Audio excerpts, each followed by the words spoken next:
We are on a journey to discover people who have meaningful stories and a vision for how our work and design will shape the future. Join me to meet the faces behind the spaces that are making a positive impact on our communities and our profession. I'm your host, Maria VanDeman. Let's imagine a place together.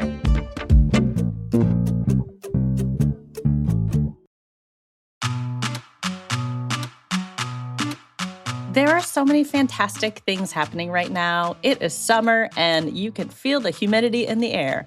But I hope that you're excited about all the things to come. It's our Super Bowl season, and that means that Design Days is ahead and all things commercial interiors and design. I'm just thrilled for Chicago. Chicago is now celebrating what they're calling Design Week, which is just an umbrella of all the creative art and inspiration happening around the city.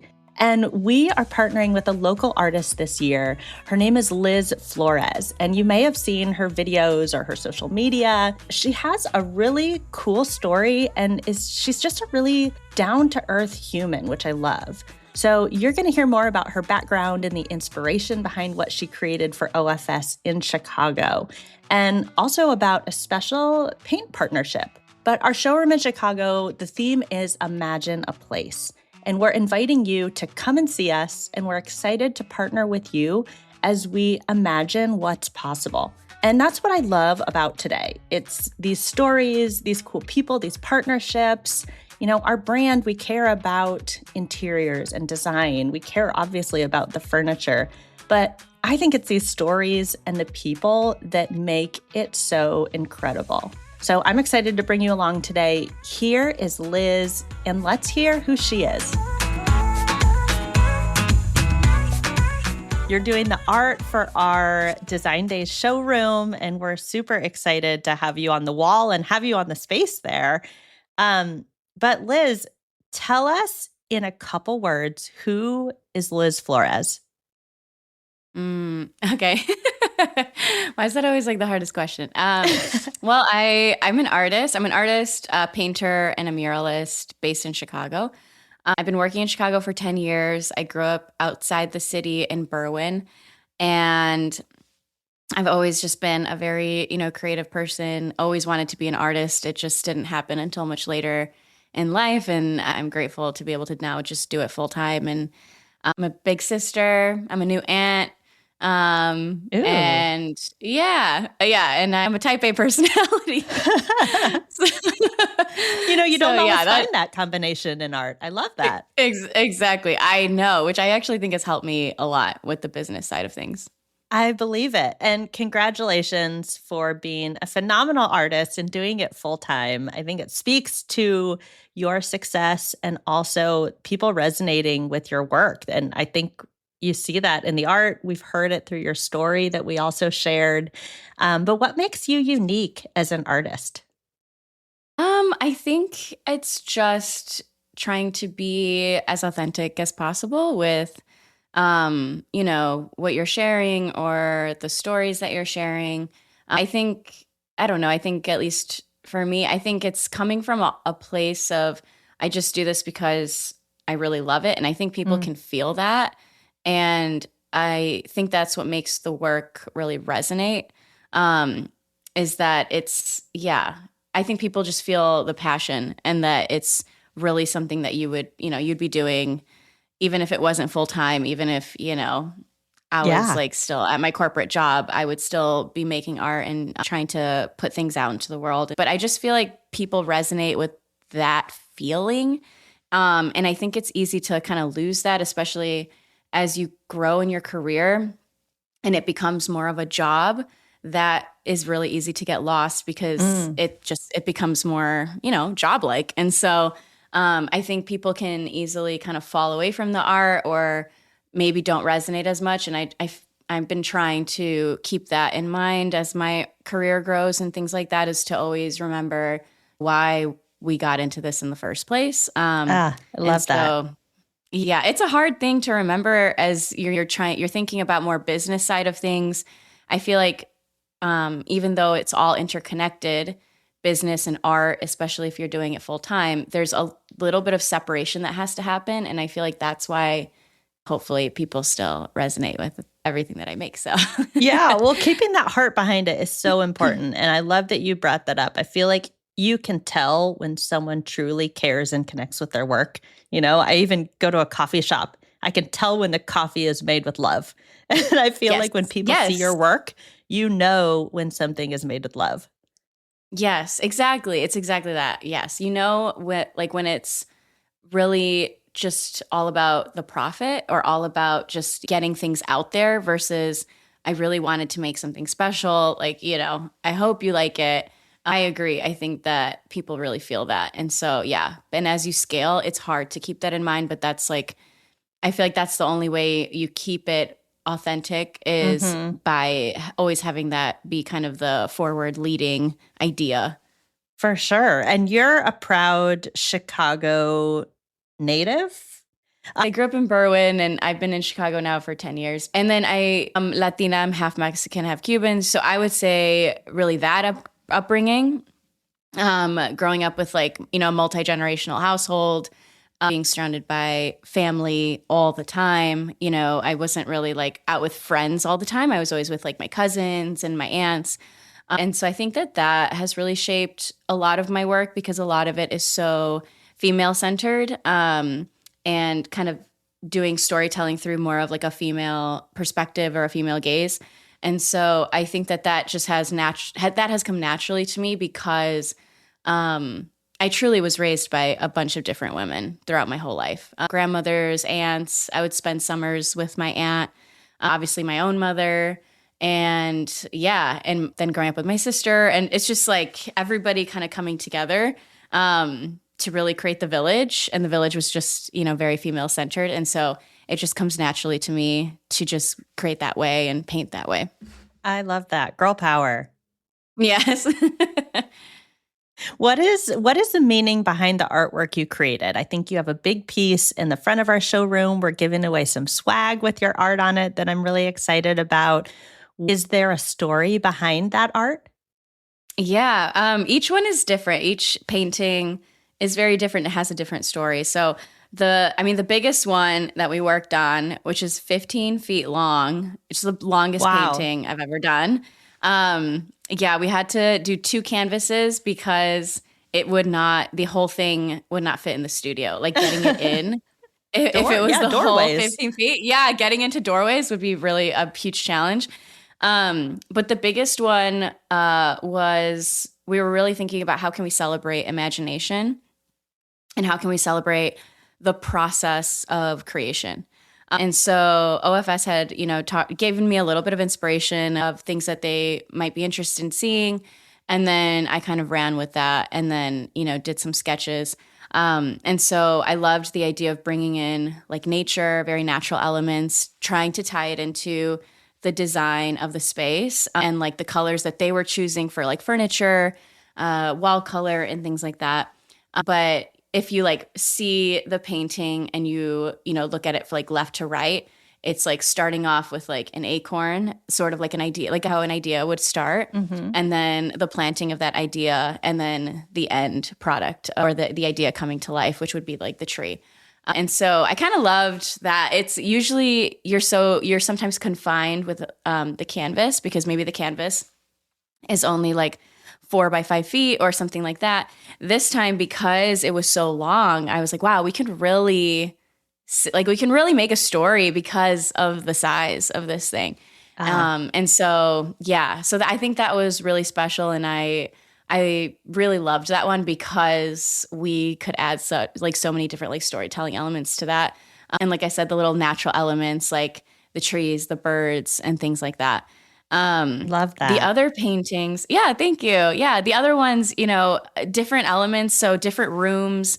I always ask clients or commissions if they could tell me words to help me create, the art. What do you want people to feel in the room and things like that.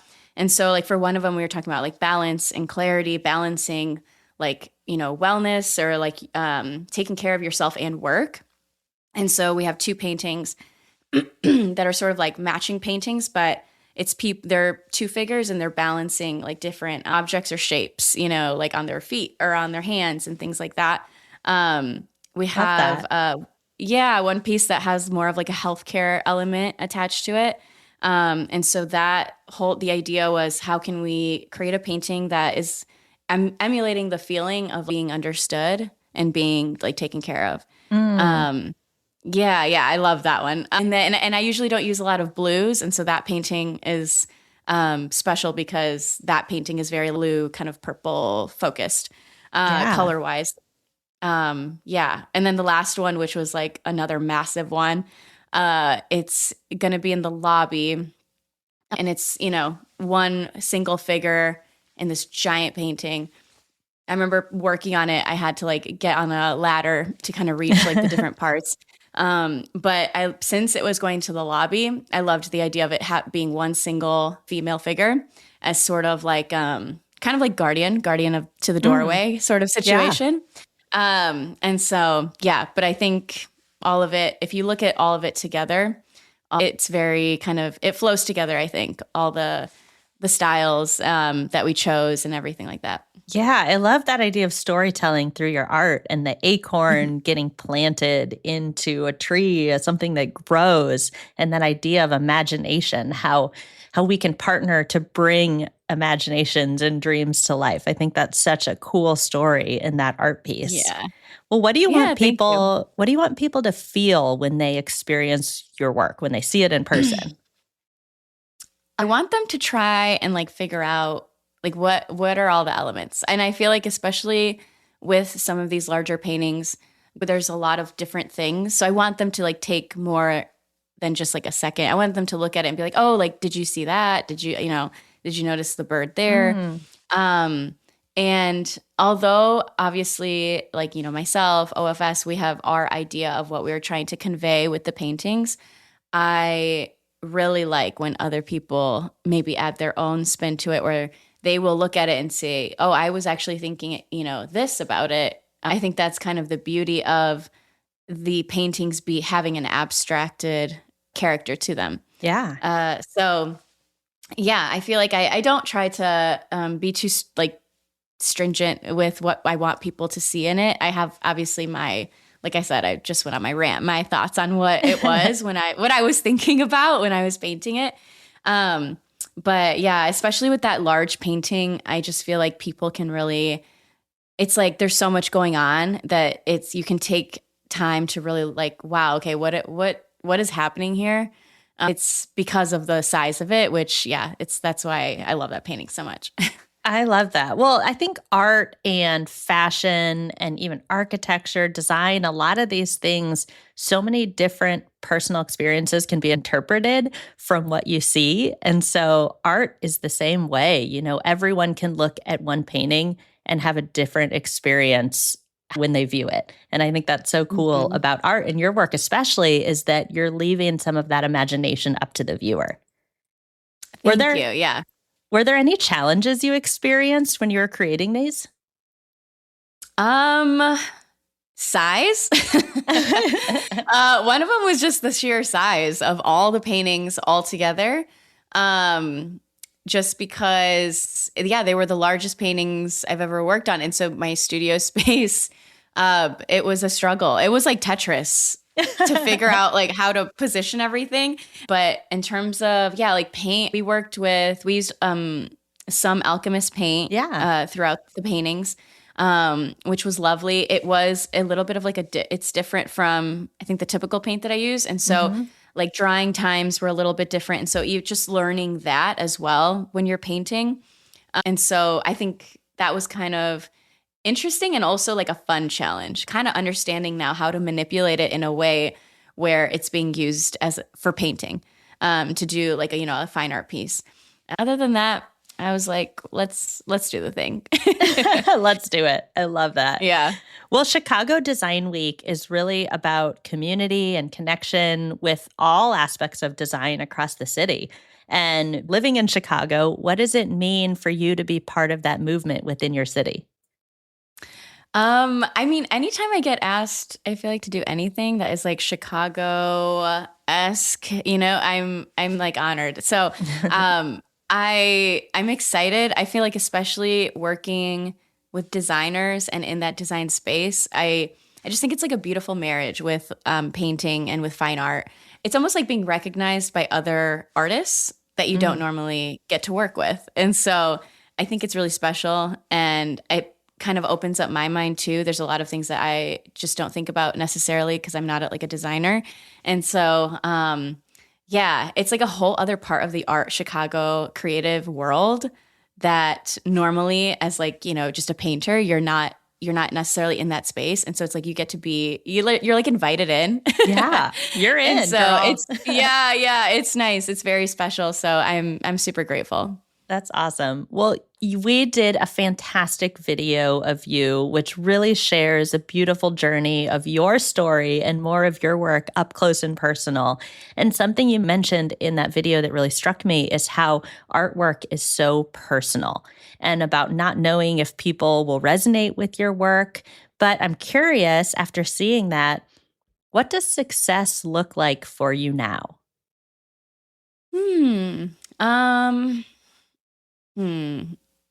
Very difficult, I think, because it's always kind of changing. But I think I'm always like, okay, if I could just keep doing the work that I like and the work that I want to do, I would be happy. And I guess there's an element of wanting to do art, full time forever. That would be honestly my ultimate version of success. Love that. But there's so many things that are out of our control. And so sometimes I think if we have these definitions of success that have elements that are not in our control, that's really when we can be in like sticky situations when things are not going according to plan. So, I have like the version of success that I'm like, I want to do art forever, full-time artist. And then I'm like, okay, but if for some reason something happened that I couldn't do that, I don't know. I'm like, I just want to keep making art. So I feel like for me, the bare bones of it is I just want to keep making art and being able to share it. And, if I have like just one person that's like, oh my gosh, I love that painting, it really resonated with me, I feel like that's really all I need. That's amazing. Well, I'm so glad we can support you in your art, and I'm so glad to see you thriving. So we're going to wrap up with just a really quick question or two. We have a card deck that just has design, career, purpose-related questions. And so I'm just going to grab a card and ask you a question from that, all right? Okay, Cool. That's fun. Okay. First question is, what is a risk you took in your career that paid off? When I still didn't really have a ton of money, I would travel to like New York, San Francisco to meet artists. Like I would schedule either studio visits or just sign up for, a creative conference to meet people that I really wanted to meet and that I didn't know if anything would ever happen. And actually from doing that, I got my first mural job I think it was 2 or 3 years after I met this artist. She remembered me. Wow. And she got me my first mural job. And that was the turning point for me in terms of getting into mural work in Chicago. Fantastic. I love that. Yeah. Okay, last question. If your desk or studio could talk, what would it say about you? She needs to clean me. Welcome to artist world. Yeah, it would. Yeah, I know. I think it would say, what are our working hours? There are no working hours. She's here randomly at random times. I think that's probably what it would say about me. I love that. Yeah, I think it would be like, wait, is this the dining room table or is this the work table? And it's because it's like a combo. So yeah, both, all the things. It's a confused table. That is amazing. Well, you're so easy to talk to. I can't wait to see your work live in Chicago and everyone to meet you, Liz. You're fantastic. I'm so excited. Thank you so much. Thank you for chatting with me. You just heard Liz mention it, but Alkemis is one of our Design Days partners, and they gave us some of the paint for our showroom and also some of the paint for Liz's very own artwork. So cool. But what they do is a fantastic tie to our sustainability initiatives and our sustainability awareness. We lost our incredible matriarch, Phyllis Menke, but she used to say that we have to put back what we take from the earth. So it's always been ingrained in who we are as a company. And we wanted to bring Alkemis on the mic today to close this episode and to celebrate wellness, sustainability, and just to get excited about what's ahead. So let's hear from Alkemis. Thanks for having me. I'm Price Latimer. I am the co-founder and chief creative officer of Alkemis, the world's first wellness paint. I love that. What drew you into the world of paint and color? Like, tell me how you got to where you are.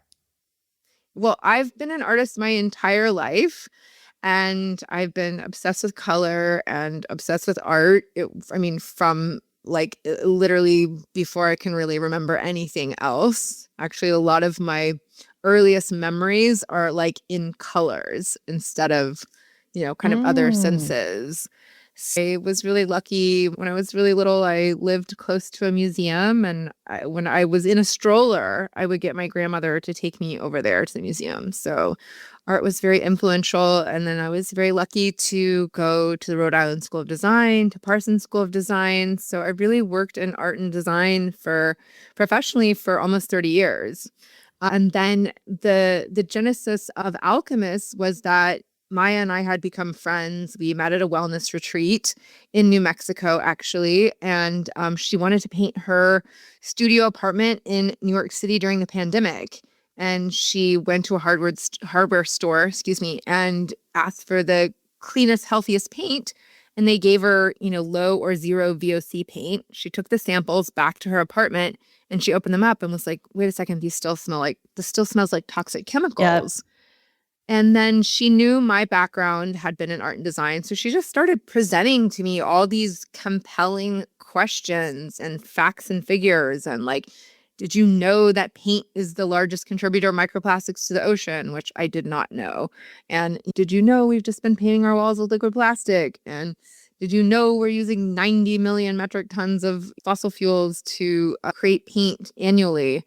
And despite my being, like Maya, a very conscientious consumer, a clean living advocate, reading the labels on everything else, thinking about clean skincare, non-toxic cleaning products in our home, sleeping in organic sheets. You name it, eating organic food. This is just kind of like this frontier that we hadn't thought about it. And as soon as we went down a rabbit hole and kind of did a deep dive, we were like, wait a second, there's really a hole in the market here. Yeah. And that's what led us to Alkemis. I love that. And shout out to Maya, of course, but you brought this picture to my mind of like cracking open the paint and it slaps you in the face of that smell. And as designers, we all know what that smell is. Like, I can smell it right now, And what a cool thing to like have that moment and to say we can do better in this realm of paint. But we actually partnered with you guys on our Design Days showroom, which we're so thrilled for. And you're providing the paint for our incredible artist, Liz Flores. And so we're so excited to see that activation come to life and see some of your colors throughout our space. We have an awesome color story throughout our Design Days showroom. I just want to hear, your support of Liz Flores and our artist. What does it feel like to see your materials become part of someone's creative expression? Oh, well, it's like, it is honestly the penultimate joy and honor, really, to have and Liz's work is so incredible. And we love that she focuses a lot on the female form and that she utilizes so many beautiful and disparate colors in her work. So we're just absolutely thrilled to see it come together. But that's the creme de la creme for us is seeing the manifestation and the realization of an artist like Liz taking our palette and thinking it through and, just analyzing and thinking about what colors will work well for which parts of the murals. And I think she's using 12 or 15 colors.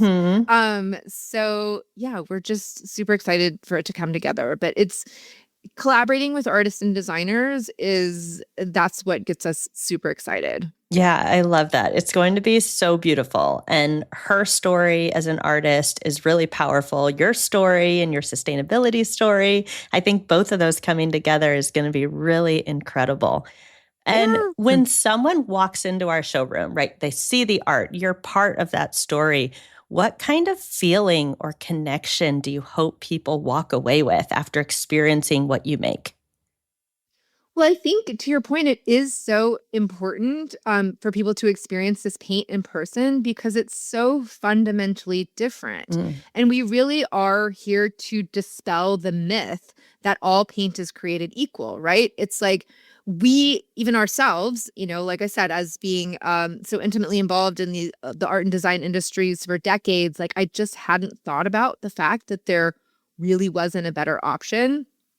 So educating people, number one. I mean, that's a huge part of our mission is just letting people know that there is a healthier, more sustainable, and like a product that performs actually, that outperforms conventional latex acrylic.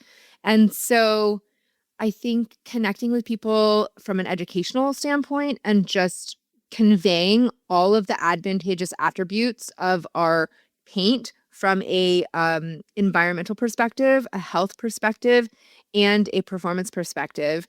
And then also just having people in person experience biophilia, right? Which is this innate need of humans to connect with nature. And so this idea of bringing nature indoors and how it affects our nervous system, how it affects, our mood, how it affects everything, because there is truly a difference. We all know how we feel when we're touching or surrounding ourselves with something that's made out of natural materials versus synthetic materials.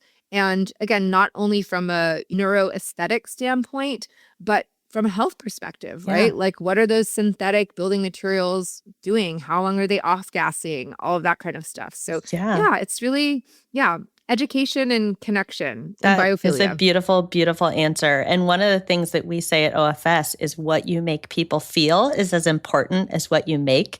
And that feeling goes down to how you interact and you're personable with someone.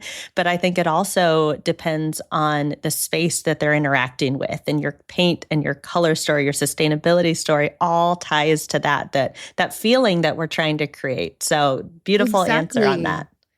And there's so much crossover because you all focus on, again, creating these work environments where people can feel better and do better and be more productive, and taking all of those elements that y'all are always thinking about from a kind of commercial build out standpoint and interior design perspective. Absolutely. Well, it's been so fun to chat with you. I have one last question. So we have a card deck of questions. It's just totally random. And you'll get to answer whatever's on the card. Are you down with that? Yeah. Cool. Super fun. Okay. Okay, this one's very fitting for you, but what color describes your mood today? Well, I would say green. I'm at my parents' house in Texas. I mean, green is one of my favorite colors to begin with, and I often vacillate somewhere, but jewel tones. But green and turquoise and teal, those are kind of my go-tos. But I'm just sitting here with all of these amazing old growth oak trees outside the window, and all of these great like sago palms and green grass. And so it's really this very kind of specific, bright, springy, we just got some rain here. There's been a long drought. So, all the greenery is literally feeling so alive and so vibrant. So I'm going to say that describes I love that. Today. Alive and vibrant. Those are two perfect words to take us into Chicago for Design Days. Thank you so much, Price. We can't wait to see the artwork that comes together with Liz. And thank you for being part of our story. Thank you so much, Maria. Such a pleasure. Thanks for listening to Imagine a Place. I hope you feel inspired and connected to the power within you to create spaces that matter. Head to OFS.com and hit the Imagine a Place tab to keep exploring.